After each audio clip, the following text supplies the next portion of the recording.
Makapal na usok at nagngangalit na apoy ang lumamon sa cold storage facility na ito sa FPJ Avenue, Barangay Del Monte, Quezon City kaninang madaling araw.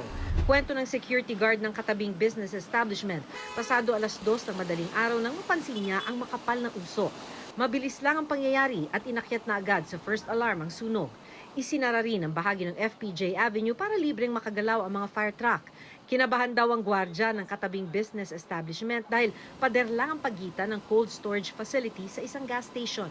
Baka po madamay kami o kaya biglang sumabog. Agad-agad po kami nagsarado ng breaker po namin, pinatay din po namin. Nag-alala pati mga rumesponding bumbero. Kasi kung nag-collapse yung structure palabas dito sa may gasoline station, nandun yung bubong ng store nila, yung mga pwedeng ma-damage. So yung bomba po namin kanina, kasama ng ating mga volunteer, patulak yung yero para hindi dito tumumba. Inabot ng mahigit 9 na oras bago ito idineklarang fire under control pasado 12:00 ng tanghali.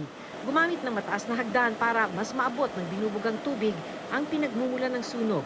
Nagmumula kasi ang sunog sa insulation na foam na hindi agad maabot ng binubugang tubig dahil natatakpan ng metal sheets.